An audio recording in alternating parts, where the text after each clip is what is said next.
दर्शकगण, श्रोतागण, भाई और बहनों, मातृशक्ति को नमन। ये खास, विशेष, मनमोहक, अच्छा इंसान बनाने वाला, अच्छे संस्कार देने वाला, देश का कल्याण करने वाला, जगत का कल्याण करने वाला, सबका भला करने वाला कार्यक्रम में आप सभी का हार्दिक स्वागत है, अभिनंदन है, सत्कार है। प्रतिदिन नए नए विषय परोसे जाते हैं, पुराने विषय यानी बासी विषय नहीं परोसे जाते हैं। इसी क्रम में आज का हमारा जो विषय है एक सामाजिक बुराई की तरफ इशारा करता है। आज का हमारा विषय है दहेज दानव एक बुराई। भाई और बहनों, दर्शकगण, श्रोतागण, दहेज का अर्थ होता है द प्लस हेज, प्रेम से देना। हमारी भारतीय संस्कृति के अंदर परिवार सिस्टम बना हुआ है जिसके अंदर पुत्र और पुत्री दोनों जन्म लेते हैं, और जो जिस घर के अंदर जन्म लेता है वो उसके सभी के साथ में समान व्यवहार किया जाता है और सभी उस प्रॉपर्टी के हकदार होते हैं।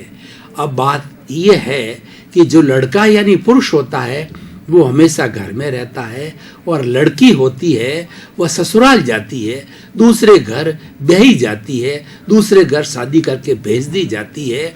तो उसकी प्रॉपर्टी का हिस्सा जो है वह दहेज के रूप में राजी खुशी दिया जाता है। दहेज का अर्थ है कि प्रेम से देना, जबरदस्ती से नहीं देना। ये हमारी एक सामाजिक व्यवस्था बनी हुई है कि माता पिता उस बच्ची को बड़े लाड प्यार से 18 साल, 20 साल, 22 साल, 25 साल पालते हैं, पोसते हैं, और फिर वो नए घर यानी ससुराल में जाती है तो उसका आराम से गुजारा हो तो अपनी तरफ से भी वो कुछ दहेज देते हैं, प्रेम से जो है कुछ धन दौलत देते हैं। लेकिन धीरे धीरे इसने एक बुराई का रूप ले लिया, लालच का रूप ले लिया, और एक बाइंडिंग कर दी, और एक जो है वो उसके ऊपर दबाव के रूप के अंदर बना दिया गया। तो कई बार क्या होता है कि किसी घरों की स्थिति अच्छी नहीं होती है तो दहेज नहीं दे पाते हैं, तो जब लड़की ससुराल जाती है तो उसके ससुराल वाले उसके ऊपर प्रेशर डालते हैं, उसके साथ बुरा व्यवहार करते हैं, यहाँ तक कि कई लड़कियों को दहेज की प्रथा के अंदर जला दिया गया है। और ऐसे उदाहरण रोज आते हैं हमारे साथ में कि दहेज न आने के कारण जो है उस लड़की पर, बहू पर दबाव डाला जाता है कि वो अपने पियर से जो है और संपत्ति लावे और आभूषण लावे, और उसको तंग किया जाता है, मारा जाता है, पीटा जाता है, और वर्स्ट स्थिति होती है उसको ससुराल वाले जला भी देते हैं। हालांकि सरकारें इसके बारे के अंदर अभी बहुत जागरूक है और उन्होंने दहेज के ऊपर कड़े से कड़े कानून बना दिए हैं, और दहेज के अंदर जो बहुओं को जलाने वाले, मारने वाले, पीटने वालों के ऊपर कड़ी कार्रवाई की जाती है और उन्हें जेल तक भेज दिया जाता है।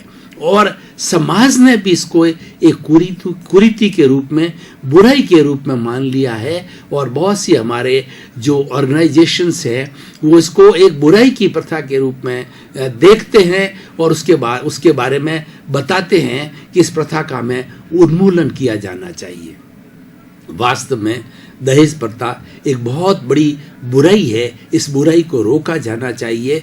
इसके लिए सबसे पहले हमारी जो बालाएं हैं, हमारी जो बच्चियां हैं, उनको हमें वेल एजुकेटेड करना होगा, और उस एजुकेशन के बाद के अंदर वो इतनी सक्षम हो जाएगी कि ये प्रश्न ही खड़ा नहीं होगी।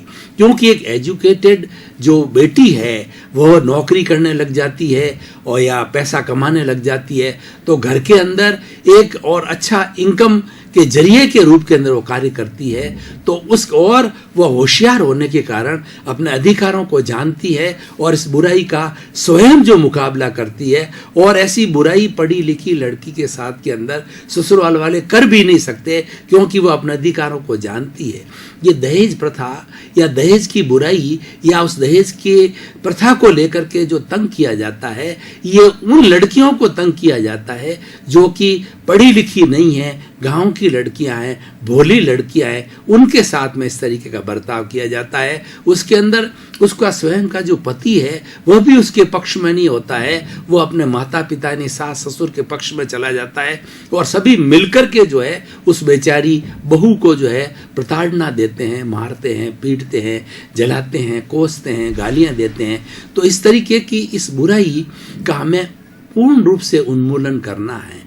और कोई भी माता पिता जो अपनी बेटी को जो है वो कलेजे की कोर मानता है और बाप के लिए तो बेटी जो है बहुत ही जो है वो प्रिय होती है, इसीलिए वो अपने घर से जितना बनता है वो प्रेम से अपनी औकात से भी ज्यादा देते हैं।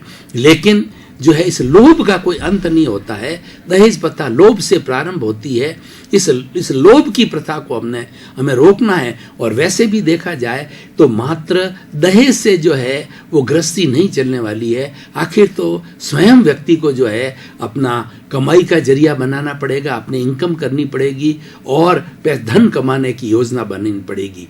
तो इस तरीके से इस समाज की बुराई का जो है हमें हर स्तर के ऊपर जो है वो प्रतिपादन करना चाहिए, बताना चाहिए कि ऐसी बुराई है और नहीं की जानी चाहिए। और जहाँ कहीं भी हमारे पड़ोस में या किसी जगह हो रही है तो सरकार को हमें ये इत्तला करनी चाहिए, कोर्ट को हमें इत्तला करनी चाहिए। सभी हमारी सरकारें, कोर्ट और स्वयं जनता भी इसके बारे में जागरूक हो चुकी है कि इस प्रथा का हमें उन्मूलन करना है। और कोई भी समझदार व्यक्ति जो है दहेज की प्रथा के जो है वो साथ नहीं होता है, उसके साथ के अंदर किसी तरह का साथ नहीं देता है, उसका सहयोग नहीं करता है। भाई और बहनों, दर्शकगण, श्रोतागण, अब मैं बताना चाहूँगा कि इस दहेज की प्रथा से के सबसे बड़े नुकसान क्या है। अब देखिए कि आज हम देख रहे हैं कि हमारा जो स्त्री पुरुष का जो रेशियो है समाज के अंदर गिरता जा रहा है। उसके बहुत से कारण हैं। उसका सबसे बड़ा कारण है भ्रूण हत्या। ये भ्रूण हत्या भी एक तरह की कुरीति है, एक बुराई है। और मूल जो है उस भ्रूण हत्या के कारण जो है वो मादा की यानी लड़कियों की संख्या घटती जा रही है, लड़कों की संख्या बढ़ रही है, यानी पुरुष की संख्या बढ़ रही है और मादा की संख्या घट रही है। जब ये रेशियो बराबर नहीं रहेगा तो हमारी सामाजिक जो है व्यवस्था गड़बड़ा जाएगी, क्योंकि भगवान ने इस सृष्टि के अंदर स्त्री और पुरुष दो बनाए हैं और दोनों को गृहस्थी की गाड़ी के रूप में माना है और दोनों ही अपने घर के लिए उपयोगी है और दोनों को ही समान अधिकार है, दोनों को समान अधिकार दिया जाना चाहिए, दोनों को एक दूसरे के प्रति जो सम्मान की दृष्टि से जो है देखा जाना चाहिए।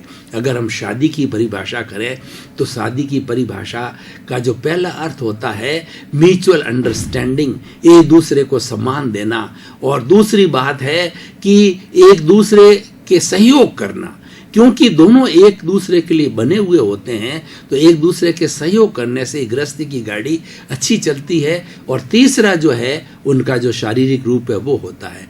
तो कहने का अर्थ ये होता है कि हमारी जो परिवार की जो व्यवस्था है, परिवार का सिस्टम है, बहुत ही सुंदर है। अब तो न्यूक्लियर फैमिलीज हो गई है। पुराने जमाने के अंदर जॉइंट फैमिलीज हुआ करती, 2-2, 3-3 पीढ़ियाँ, 100-100 मेंबर जो है एक छत के नीचे, 3-3 जनरेशन एक छत के नीचे जो है संयुक्त परिवार के रूप के अंदर रहा करते थे और बड़े एंजॉय के साथ वो रहा करते थे। किसी को कोई कष्ट नहीं होता था और उनमें एकता इतनी होती थी, कोई भी बाहर की ताकत जो है उसको परेशान नहीं कर सकती थी, उस पर हाथ नहीं डालती थी, क्यों उनको पता रहता था कि ये जॉइंट फैमिली है और इसके अंदर बड़ी एकता रहती है। और जॉइंट फैमिली के बहुत बड़े फायदे हैं। जॉइंट फैमिली की शोहरत जो है गांव के अंदर, देश के अंदर भी फैल जाती थी, इसके बहुत बड़े फायदे हैं। तो मैं ये कहना चाहता हूं कि जो दहेज जो है उसको दानव माना है।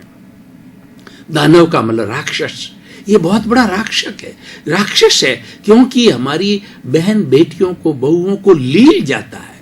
ये ऐसा भयानक रोग है, एक ऐसा भयानक लोभ है जिसके कारण जो बेटी की बहू की जान तक चली जाती है।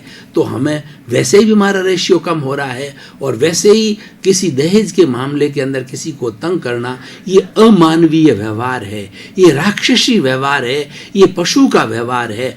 आज हम इंटरनेट के युग में जी रहे हैं, ग्लोबलाइजेशन, प्राइवेटाइजेशन, लिबरलाइजेशन का युग है, वसुधैव कुटुंबकम का युग है। संपूर्ण सृष्टि जो है वो एक परिवार के रूप में हो गई है। तो हमें अपना नजरिया बदलना पड़ेगा। हमें अपने घर के हर सदस्य को जो है पूरा सहयोग करना होगा, उसे आदर देना पड़ेगा और उसका दायित्व और जो अधिकार है उसको समझाया जाना चाहिए। हर एक का दायित्व है तो अधिकार भी है। सबसे पहले दायित्वों का निर्वाह करने से अधिकार ऑटोमेटिकली आ जाते हैं। अच्छे परिवार के लिए, स्वस्थ परिवार के लिए दहेज दानव को उन्मूलन कर देना चाहिए। जिस तरीके की मेडिकल साइंस ने आज जो मलेरिया का जो है पूर्ण रूप से उन्मूलन इस संसार से कर दिया है और बहुत हद तक जो टीबी की बीमारी इसका भी उन्मूलन कर दिया गया है, क्योंकि इस तरीके का जो है वो निदान जो है प्राप्त कर लिए गए हैं कि ये बीमारी को जड़ से काट दिया गया, बीमारी हो ही नहीं।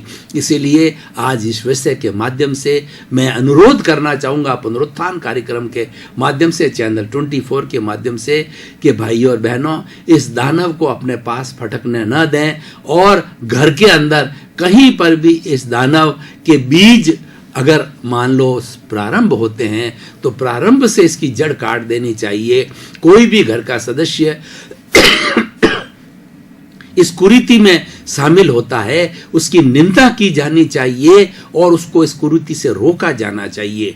सबसे पहले इस कुरीति को रोकने के लिए हमें व्यक्ति के स्तर पर जो है वो सुधार करना होगा।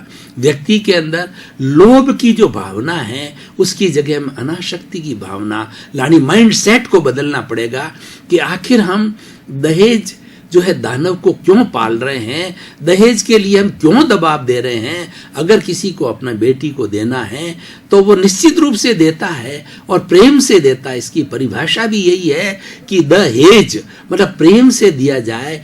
तो हम इलीगल रूप से हम दबाव डाल करके जो है वो धन को प्राप्त करना, ये हमारा क्या अधिकार है, हमारा क्या ये दायित्व है और हम इसको क्यों चाहते हैं, ये चिंतन का विषय है। ये प्रारंभ के अंदर ही आदमी के माइंड सेट के अंदर ये बिठा देना चाहिए कि दहेज एक कुरीति है, दहेज एक बीमारी है और व्यक्ति को ये ओथ लेनी चाहिए कि मैं दहेज जो है प्रथा से बिल्कुल अलग रहूँगा।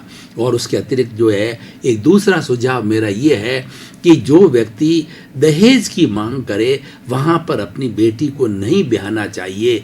इस प्रकार हम बहिष्कार करेंगे तो निश्चित रूप से समाज के अंदर सुधार आएगा, क्योंकि हम जो है वो दबाव के साथ के अंदर अपनी बेटी को क्यों दें। क्या हम अपनी बेटी को बेचना चाहते हैं? क्या वो अपनी वो बहू को जो है बहू को धन के साथ के अंदर जो है वो खरीदना चाहता है? तो इस तरीके का जो है हम जो ये तो एक रिश्ता जन्म जन्मांतर का रिश्ता होता है शादी का, इसको शुद्ध रूप में पवित्र रूप के अंदर लिया जाना चाहिए। इसको धन से क्यों जोड़ा जाना चाहिए? प्रेम से जोड़ा जाना चाहिए, सौहार्द से जोड़ना चाहिए, सत्कार से, आदर के साथ के अंदर और सम्मान के साथ के अंदर जोड़ा जाना चाहिए। इसीलिए हमें प्रतिकार करना चाहिए समाज में ऐसा जहाँ कहीं हो रहा हो। उसके अतिरिक्त जिस समाज के अंदर बुराई पनप रही है तो समाज के वरिष्ठ लोग हैं, चिंतक हैं, उन लोगों को जो है जो करने वाले हैं उनको प्रेम से समझाना चाहिए। और अगर प्रेम की भाषा वो नहीं समझते हैं तो इस तरीके की शिकायत जो है सरकार से, कोर्ट के माध्यम से, पुलिस के माध्यम से की जानी चाहिए। वैसे भी आज जो है सरकार, पुलिस और जुडिशरी इसके अंदर बहुत बड़ा सहयोग कर रही है, क्योंकि वो जानते हैं कि ये बुराई हमारे समाज के अंदर जो है वो बैठती जा रही है। समाज के अंदर जो है ये आगे से आगे बढ़ती जा रही है, तो इसको तो इसी स्तर के ऊपर रोका जाना चाहिए। बहुत अच्छा कार्य हो रहा है उस लेवल के ऊपर, लेकिन कुल मिलाकर के हमें समाज के अंदर ये जागरूकता लानी है, और इस जागरूकता लाने के लिए हमारे जो धर्माचार्य लोग हैं वो भी इस दहेज की जो कुप्रथा के ऊपर जो है प्रचार प्रसार करे, तो जो है बहुत बड़ा सुधार हो सकता है। और लोगों का, क्योंकि हमारी भारतीय संस्कृति आचार प्रधान संस्कृति है, धर्म प्रधान संस्कृति है, हम धर्म से शीघ्र प्रभावित होते हैं और हम सत्संग माइंडेड होते हैं। हर जो है परिवार के लोग जो है सत्संग सुनने जाते हैं, उनकी बात का, अपने धर्माचार्यों का बात का बहुत प्रभाव पड़ता है। इसीलिए इसको धर्म से भी जोड़ा गया है। हमारे शास्त्रों के अंदर दहेज को एक अपराध माना गया है, दहेज को एक पाप माना गया है। तो ये बहुत बड़ा पाप जो व्यक्ति करता है, उसके पाप के जो परिणाम है, व्यक्ति को आने वाले जन्म के अंदर बहुत से दुख उठाने पड़ते हैं, तकलीफ उठानी पड़ती है। इसीलिए कुल मिलाकर के भाई और बहनों, निष्कर्ष रूप के अंदर मैं ये इस एपिसोड के माध्यम से, इस विषय के माध्यम से कहना चाहूँगा कि हम एक पूरे समाज के अंदर स्वस्थ वातावरण बनाएं कि लड़का हो चाहे लड़की हो, दोनों आदरणीय हैं, दोनों का समाज के अंदर बराबर अधिकार है, समान अधिकार है, और दोनों को जो है समान विकास के अवसर दिए जाने चाहिए। किसी के प्रति कोई भेदभाव नहीं किया जाना चाहिए, और दोनों के बीच के अंदर सौहार्द होना चाहिए। तभी ये गृहस्थी रूप की जो गाड़ी है वो अच्छी जो चलेगी। और ख़ास तौर से जो अपना उसका पति है, वो पति खुद इतना स्ट्रांग होना चाहिए, उसकी मानसिकता इतनी होनी चाहिए कि दहेज की जहाँ भी बात चले तो उसको रोके। एक्चुअली वास्तव में ये दहेज का जो एक बुराई क्यों बन रही है कि जो उस बहू का, यानी उसकी पत्नी का जो सबसे नज़दीकी व्यक्ति पति है, वो स्वयं इसकी ओर रुख कर लेता है। इस कारण से ये प्रथा, उसको स्वयं को लोभ आ जाता है, इस कारण से ये प्रथा जो आगे बढ़ती है। तो प्रारंभ से ही जो है हमें इस प्रथा को रोकना है, इस बुराई का जड़ से अंत करना है, इसका उन्मूलन करना है। और ये बुराई अगर समाज से उन्मूलित हो जाती है तो हमारी बहन, बेटियां, बहुएं बहुत सुरक्षित रहेगी, उनको बड़ा आदर मिलेगा। क्योंकि नारी को जो है वो समाज के अंदर आदर दिया जाना चाहिए। जननी जन्मभूमिश्च स्वर्गदा गरीयसी, यानी जननी और जन्मभूमि है वो स्वर्ग से भी बढ़कर के होती है, उसका स्थान बहुत ऊंचा होता है। माँ का स्थान जो है कोई भी भगवान भी नहीं ले सकता है। तो ऐसी पूजनीय नारी होती है, उस नारी के साथ के अंदर इस तरीके का बुरा बर्ताव, दानवी, इसलिए इसको दहेज को दानव करता है, दानवी अगर व्यवहार किया जाता है तो ये बहुत घृणित है, इसको रोका जाना चाहिए। भाई और बहनों, दर्शकगण, श्रोतागण, आज के हम जो वर्तमान का सिनेरियो इसकी तरफ देखें कि आज हमारे समाज के अंदर ये बुराई है काफ़ी हद तक जो है घर कर गई है। रोज़ हम अखबारों के अंदर पढ़ते हैं कि दहेज को लेकर के फलां बहू को जला दिया गया, फलां जगह पर बहू को पीटा गया, और उसके साथ साथ उसके परिणाम भी सामने आते हैं कि सास ससुर को और पति को जो है जेल भी हो गई है। तो इस तरीके से जो आज ये बुराई समाज के अंदर घर कर गई है, तो इसके बारे के अंदर हमें चिंतन किया जाना बहुत ही अति आवश्यक है। और इस दहेज की प्रथा को रोकने के लिए हमारी जो शिक्षा व्यवस्था है उसके अंदर भी कुछ चैप्टर्स जोड़े जाने चाहिए। उसके बारे के अंदर जो है अच्छे अच्छे आर्टिकल्स लिखे जाने चाहिए, अच्छे अच्छे अध्याय जोड़े जाने चाहिए कि और जो पहले रिफॉर्मेंस हुआ करते थे, जो हमारे जो राजा राम मोहन राय वगैरह थे, जो धर्म सुधारक थे, उन्होंने भी इस प्रथा का, उस समय में भी सती प्रथा, दहेज प्रथा उस समय में भी जो है बहुत प्रचलित हो गई थी, और उन्होंने इस पर कुठाराघात करने के लिए जो समाज के अंदर एक बहुत बड़ा वातावरण बनाया था और समाज के अंदर एक पुनरुत्थान किया था, समाज में एक जागृति लाए थे कि इसको रोका जाना चाहिए। तो आज पुनः वही स्थिति बनती जा रही है, क्योंकि लोगों के अंदर लोभ की प्रवृत्ति ज़्यादा आ गई है। इसका एक कारण और भी है कि व्यक्ति को अपनी बहू से या उससे ज़्यादा जो है वो सम्मान या प्रेम आदर की भावना नहीं होती है, धन के लोभी होते हैं। कई ऐसे लोगों को देखा गया है कि वो धन के कारण जो है बड़े घर की बेटी को जो अपने यहाँ लाते हैं और ला करके, और जो है वो कहना चाहिए कि वो जो उनको मिसअंडरस्टैंडिंग किया जाता है और उनको ब्लैकमेल किया जाता है, ताकि कि वो उसका जो पीयर वाला होते हैं वो धनवान होते हैं तो और भी पैसा अच्छी तरह से जो है वो गांठ लिया जाए। इस कारण से भी किया जाता है। हमारे पुराने जितने भी स्क्रिप्चर्स है, पुराने जितने भी धर्म ग्रंथ है, उनको उठा करके हम देखें तो दहेज की प्रथा, पुराने ज़माने के अंदर दहेज की प्रथा बिल्कुल नहीं थी और कन्यादान किया जाता था। और आज भी होता है कन्यादान। दहेज को कन्यादान के रूप के अंदर दिया जाता है कि कन्या जो हमारे घर की जो है इतना 18-20 साल 25 साल घर में पाली पोसी होती है, तो वो जब दूसरे ससुराल के अंदर भेजी जाती है तो एक दान के रूप में, शुद्ध दान के रूप में उसको दिया जाता है। जब कोई भी चीज़ शुद्ध दान के रूप में आती है, कन्या एक दान के रूप के अंदर आती है और कन्या का दान दिया जाता है, तो कितना वो पवित्र दान होता है उसका भी हमें एहसास होना चाहिए। माता पिता कन्यादान करते हैं तो इस तरीके से ये समाज के अंदर जो हमारी जो शादी की व्यवस्था है, हमारी परिवार की व्यवस्था बहुत सुंदर व्यवस्था है। ऐसी व्यवस्था आपको वो पूरे विश्व के अन्य देशों के अंदर नहीं मिलेगी, क्योंकि भारतीय संस्कृति जो है, हमारी जो संस्कृति है बहुत आचार प्रधान संस्कृति है। दर्शकगण, श्रोतागण, भाई और बहनों, कार्यक्रम को आप सफल बना रहे हैं। प्रतिदिन नए नए हमारे सामाजिक, आध्यात्मिक, राजनीतिक, समाज सुधार, समाज की बुराइयां उन और वर्तमान में समस्या, उनके समाधान के विषय लिए जाते हैं और उसके अंदर पूरा आप अच्छी तरह से भाग लेते हैं कि पब्लिक के अंदर अवेयरनेस आनी चाहिए, जागरूकता आनी चाहिए। यही इसका विषय है और जगत कल्याण का जो हमारा उद्देश्य है, सर्वे भवन्तु सुखिनः सर्वे भवन्तु निरामया। इसी क्रम के अंदर आपका जीवन आनंदमय हो, मंगलमय हो, प्रेममय हो, सुखमय हो। आपके प्रति मंगल भावना।